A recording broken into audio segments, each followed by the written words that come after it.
नमस्कार मंडळी, मायबोली मराठी न्यूज या आपल्या चॅनलमध्ये आपणा सर्वांचं अगदी मनापासून स्वागत आहे. कल्पना करा, तुम्ही आज रात्री झोपता आणि उद्या सकाळी गुडघ्यांच्या त्या तीव्र वेदनेशिवाय जागे होता. अंथरुणातून उठण्यासाठी तुम्हाला हातांवर टेकावं लागत नाही. तुमच्या पहिल्या पावलासोबत तो कटकट आवाज येत नाही. तुम्हाला आता हे सर्व एक स्वप्न आहे. ही वेदना जीवनाचा एक भाग बनली आहे आणि त्यापासून सुटका नाही असं वाटतं का? तर आज हा व्हिडिओ पूर्णपणे पहा, कारण आज मी तुम्हाला अशा गोष्टींबद्दल सांगणार आहे जी कदाचित तुमच्या स्वयंपाकघरात आधीपासूनच असेल. एक साधी पोळी जी तुमच्या सांध्यांना आतून पोषण देईल, सूज कमी करेल आणि अनेक वर्षांपासून तुम्हाला त्रास देणारी वेदना हळूहळू कमी करण्यास मदत करेल. पण इथेच थांबू नका, कारण व्हिडिओच्या शेवटी मी एक अशी गोष्ट सांगणार आहे जी बहुतेक लोकांना माहीत नसते. ही पोळी खाताना लोक एक छोटीशी चूक करतात, ज्यामुळे त्यांना पूर्ण फायदे मिळत नाही. म्हणून शेवटपर्यंत लक्ष ठेवा. मंडळी, हे चॅनल दर आठवड्याला तुमचे आरोग्य, हाडे, सांधे आणि 45 वर्षानंतरचं दैनंदिन जीवन सुधारण्यासाठी नवीन आणि उपयुक्त माहिती घेऊन येत असतं. मंडळी, तुम्ही जर अजून चॅनलला सबस्क्राईब केलं नसेल, पहिल्यांदाच भेट दिली असेल, तर कृपया चॅनलला सबस्क्राईब करा आणि बेल आयकॉनवरती नक्की क्लिक करा, जेणेकरून पुढच्या वेळी जेव्हा मी अशी महत्त्वाची माहिती घेऊन येईल तेव्हा तुम्हाला सर्वात आधी कळेल. आणि हो, आणखी एक गोष्ट कमेंटमध्ये सांगा की तुम्ही हा व्हिडिओ नक्की कुठून बघत आहात. तर चल सुरुवात करूया. आज मी ज्या समस्येवर बोलणार आहे ती लाखो भारतीयांना दररोज भेडसावते. सकाळी उठल्यावर गुडघेदुखी, सांध्यांमधून येणारा कटकट आवाज, थोडा वेळ बसल्यानंतर उभे राहिल्यावर सांधे गोठल्यासारखे वाटते, पायऱ्या चढताना रेलिंगला धरून राहावं लागतं, थंडीत वेदना वाढतात, जणू काही सांधे लॉक झाले आहेत असं वाटतं. आणि त्याहूनही अधिक वेदनादायक गोष्ट म्हणजे आपण विचार करू लागतो, मी फक्त म्हातारा होत आहे, हे असंच व्हायचं होतं. पण हे खरंच आहे का? तर नाही मंडळी, अजिबात नाही. वाढत्या वयानुसार सांध्यांमध्ये थोडी अस्वस्थता जाणवणे स्वाभाविक आहे, पण सतत वेदना होणं, प्रत्येक आणि पावलावरती थांबावं लागणं आणि आयुष्यातील लहान सहान आनंदांना मुकणं हे तुम्हाला व्हायला नको आहे. आणि याचं एक प्रमुख कारण म्हणजे आपण दररोज जे अन्न खातो त्यात आपल्याला शरीराला आवश्यक असलेल्या पोषक तत्वांची कमतरता असते. आज आपण ही कमतरता दूर करण्याबद्दल बोलणार आहोत. आता माझा तुम्हाला एक प्रश्न आहे. तुमच्या घरातील तो जुना दरवाजा हँडल तुमच्या कधी लक्षात आला आहे का, ज्याला बऱ्याच काळापासून तेल लावलेलं नाही? जेव्हा तुम्ही तो उघडण्याचा प्रयत्न करता तेव्हा तुम्हाला जोर लावावा लागतो, तो करकर आवाज करतो आणि कधीकधी दरवाजा अडकतो सुद्धा. पण जेव्हा तुम्ही थोडंसं तेल, फक्त 1-2 थेंब लावता, तेव्हा तो दरवाजा अगदी सहजपणे उघडतो आणि बंद होतो. आपले सांधे अगदी असेच आहेत. सांध्यांच्यामध्ये सायनोव्हियल फ्लुइड नावाचं एक नैसर्गिक स्नेहक असतं. हे द्रव हाडांची टोके एकमेकांवर घासण्यापासून रोखतं. जेव्हा ते कमी होतं तेव्हा सांधे कोरडे, ताठर होतात आणि प्रत्येक हालचाल वेदनादायी बनते.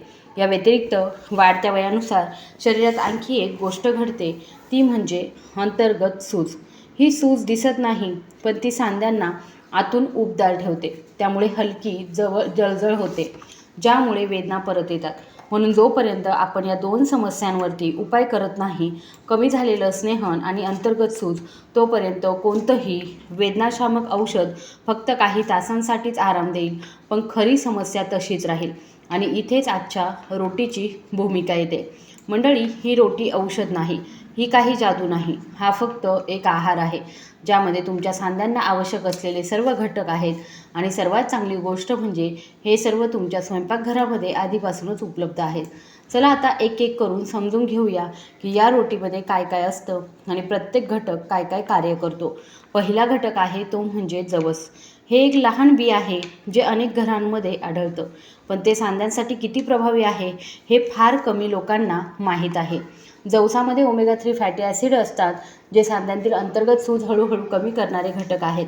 जेव्हा सूज कमी होते तेव्हा वेदना देखील कमी होऊ लागतात. जवस सांध्यांचं नैसर्गिक स्नेहन वाढवण्यासाठी मदत करते.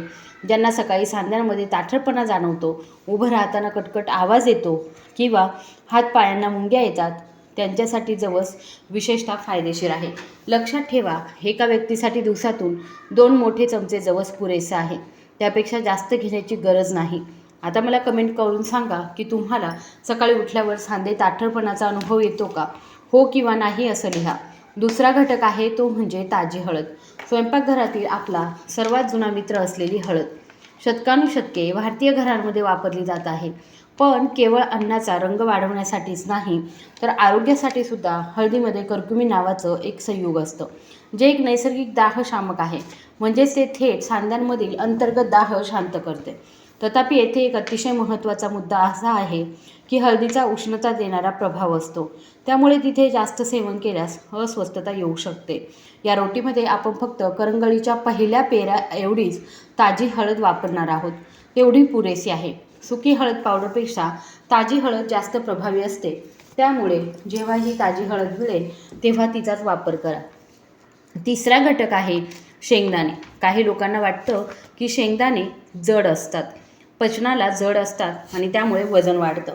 पण मंडळी, इथे आपण शेंगदाण्यांचा वापर पूर्णपणे वेगळ्या पद्धतीने करणार आहोत. यांना तेलाशिवाय कोरडं भाजून घ्या आणि त्यांचं प्रमाणही नियंत्रित ठेवा. शेंगदाणे नैसर्गिक असतात. हे प्रथिने आणि आरोग्यदायी चरबीचा स्रोत आहे. जसजसं आपलं वय वाढतं तसतसं हाडे आणि सांध्यांची रचना टिकवून ठेवण्यासाठी शरीराला प्रथिनांची नितांत गरज असते. योग्य पोषणाशिवाय सांधे आणखी कमकुवत होतात. भाजलेले शेंगदाणे जड किंवा ओझेदार नसतात, परंतु ते शरीराला सांधे दुरुस्त करण्यासाठी आवश्यक ताकद देतात. चौथा घटक आहे ते म्हणजे जिरे. जिरे प्रमाणात कमी असले तरीसुद्धा खूप प्रभावी आहे. 50, 60 आणि 70च्या दशकातील अनेक लोकांना सांधेदुखीसोबतच अपचन, गॅस आणि पोट जड होणं यांसारख्या इतर समस्यांना सामोरं जावं लागतं. जेव्हा पचनक्रिया कमकुवत होते तेव्हा अन्न कितीही चांगलं असलं तरी शरीर ते पूर्णपणे शोषून घेऊ शकत नाही. जिरे पचनशक्ती मजबूत करतात, पोट हलकं ठेवतात आणि या रोटीमधील उर्वरित पोषक तत्वे शरीरापर्यंत योग्यरित्या पोहोचण्यास मदत करतात. जेव्हा सेवन केलेली पोषक तत्वे योग्य ठिकाणी पोहोचतात तेव्हा सांध्यांना फायदा होतो. जेव्हा सेवन केलेली पोषक तत्वे योग्य ठिकाणी पोहोचतात तेव्हा सांध्यांना फायदा होतो. जिरे हेच काम करतात. जेवणानंतर तुम्हालाही पोटात जडपणा किंवा गॅसचा अनुभव येतो का, हे मला कमेंट बॉक्समध्ये नक्की सांगा. पाचवा घटक आहे तो म्हणजे बदाम. बदाम हाडांचं पोषण करतात आणि नसांना आधार देतात. आपण या रोटीमध्ये जाडसर दळलेले बदाम घालणार आहोत. बदामामध्ये मॅग्नेशियम, व्हिटॅमिन ए आणि हाडे मजबूत करणारे आरोग्यदायी फॅट्स असतात. शिवाय जेव्हा नसांना योग्य पोषण मिळतं तेव्हा हातापायांना येणारी मुंग्या आणि नस दबल्यासारखी वाटणारी सौम्य सततची वेदना हळूहळू कमी होते. तथापि बदाम ऊर्जात्मकदृष्ट्या जड असतात, म्हणून त्यांचे प्रमाण मर्यादित ठेवा. फक्त 2 चमचे. ते आधी काही तास भिजवल्याने पचायला सोपे जातात. 6वा घटक आहे ते म्हणजे गव्हाचं पीठ. हा या संपूर्ण रोटीचा पाया आहे. गव्हाच्या पिठामुळे हे सर्व घटक तुम्हाला एका सोप्या आणि परिचित स्वरूपात मिळतात. रोटी आणि हेच या रेसिपीचं सौंदर्य आहे. तुम्हाला वेगवेगळ्या वेळी वेगवेगळ्या गोष्टी खाण्याची आठवण ठेवण्याची गरज नाही. दिवसातून फक्त 1 रोटी आणि सर्व आवश्यक घटक मिळतात. आता ही रोटी कशी बनवली जाते ते पाहूया. मी प्रत्येक पायरी अगदी हळूवारपणे समजावून सांगेन, जेणेकरून तुम्ही 60, 70 किंवा 80 वर्षांचे असतानाही ती घरी सहज बनवू शकाल. ही पद्धत एका व्यक्तीसाठी आहे. घरात 2 किंवा 3 माणसे असल्यास त्यानुसार प्रमाण वाढवा. आता पायरी नंबर 1 आहे जवस भिजवून स्वच्छ करा. प्रत्येक व्यक्तीसाठी 2 मोठे चमचे जवस घ्या. ते एका लहान वाटीमध्ये ठेवा. बिया पूर्णपणे बुडतील इतकं स्वच्छ पाणी घाला. त्यांना 5 ते 10 मिनिटे भिजत ठेवा. भिजवल्याने बिया मऊ होतात, त्यावरील घाण आणि धूळ निघून जाते, ज्यामुळे जवस पचायला खूप सोपी होते. पाणी थोडंसं गढूळ दिसल्यास काळजी करू नका, ही घाण निघून जात आहे. 5 ते 10 मिनिटांनंतर वाटीतून बिया बाहेर काढा. स्वच्छ पाण्याने हलक्या हाताने धुवा. सर्व पाणी निथळू द्या. दुसरी पायरी आहे हळद तयार करा. तुमच्या करंगळीच्या पहिल्या पेऱ्याच्या आकाराची ताजी हळद घ्या. ती पूर्णपणे धुवा. त्यावर काही घाण असल्यास ती काढून टाका. नंतर ती बारीक किसून घ्या. तुमच्याकडे किसणी नसल्यास चाकूने ती साफ करून घ्या. पातळ काप करून घ्या. जास्त हळद घालू नका. लक्षात ठेवा, जास्त प्रमाणात हळद घातल्याने काही उपयोग नाही होत. नियमितपणे योग्य प्रमाणामध्ये हळद घेणं अधिक प्रभावी ठरत असतं. तिसरी पायरी शेंगदाणे भाजायचे आहे. मूठभर शेंगदाणे घ्या. ते एका पॅनमध्ये किंवा तव्यावर मध्यम मंद आचेवरती तेल घालून न घालता तेल किंवा तूप न घालता भाजायचं आहे. सतत ढवळत राहा. जेव्हा शेंगदाण्यांची साल थोडी तडकू लागेल आणि सुगंध येऊ लागेल तेव्हा ते तयार झाले आहेत. ते जळू देऊ नका. जळलेले शेंगदाणे पचायला जड असतात. ते थंड झाल्यावर तुम्ही हलक्या हाताने चोळून त्यातील पातळ लाल थर काढून टाकू शकता. त्यांची साल पूर्णपणे काढणं आवश्यक नाही. चौथी पायरी आहे जवस आणि जिरे एकत्र करून हलकेच कोरडे करा. जवसातील पाणी निघून गेल्यावर त्यात 1 चमचा जिरे घाला. हाताने हलकेच मॅश करा जेणेकरून दाणे थोडेसे तुटतील. नंतर हे मिश्रण एका पॅनमध्ये मंद आचेवरती 1 ते 2 मिनिटे हलक्या हाताने ढवळा. याच उद्देशाने उरलेले पाणी वाफेने उडवणं आहे, शेंगदाणे भाजणं असं नाही. जेव्हा जवसाच्या बिया किंचित कोरड्या लागतात, ओल्या राहत नाही पण तरीही मऊ राहतात, तेव्हा त्या तयार झाल्या आहेत. जवसाच्या बिया जास्त वेळ भाजल्याने त्या कडक होतात आणि पचायला जड जातात, म्हणून हे लक्षात ठेवा. 5वी पायरी आहे बदाम दळून घ्यायचे. 2 मोठे चमचे बदाम घ्या. शक्य असल्यास ते आधी काही तास पाण्यात भिजवून ठेवा. यामुळे ते पचायला सोपे जातात. नंतर ते दगडावर किंवा मिक्सरवर जाडसर दळा. त्यांची बारीक पूड करण्याची गरज नाही. चवीसाठी आणि पचनासाठी किंचित दाणेदार मिश्रण चांगलं असतं. 6वी पायरी आहे सर्व साहित्य एकत्र करून पीठ मळून घ्या. सर्व साहित्य एका मोठ्या भांड्यात घ्या. त्यात सुक्या जवसाच्या बिया आणि जिरे, किसलेली हळद, भाजलेले शेंगदाणे आणि जाडसर दळलेले बदाम घाला. स्वच्छ हाताने चांगलं मिसळा. नंतर 2 ते 3 मोठे चमचे गव्हाचं पीठ घाला. पीठ फक्त मिश्रण एकत्र बांधण्यासाठी आहे. जास्त पीठ घालू नका. आपले मुख्य ध्येय बिया आणि सुकामेवा खाणं आहे, पीठ नाही. थोडं थोडं पाणी घालून मऊ गुळगुळीत पीठ मळून घ्या. हे पीठ तुमच्या हाताला चिकटायला नको एवढं पुरेसं आहे. झाकून 5 मिनिटे तसंच ठेवा. नंतर त्याचे छोटे गोळे बनवा आणि मध्यम जाड पोळ्या लाटा. 7वी पायरी आहे पोळ्या भाजणं. तवा गरम करा. पोळी कोरडी भाजा.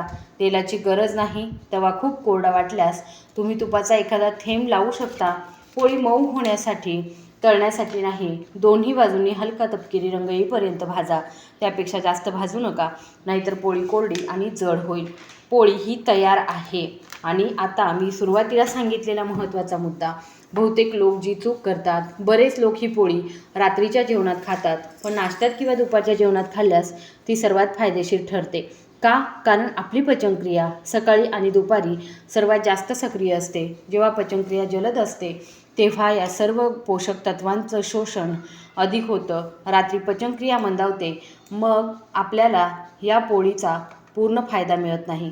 म्हणून सकाळी 1 पोळी खा किंवा दुपारच्या जेवणासाठी फक्त इतकंच. डाळ, भाजी, मऊ शिजवलेल्या भाज्यांसोबत खा. तळलेले किंवा मसालेदार पदार्थ खाण्याची गरज नाही.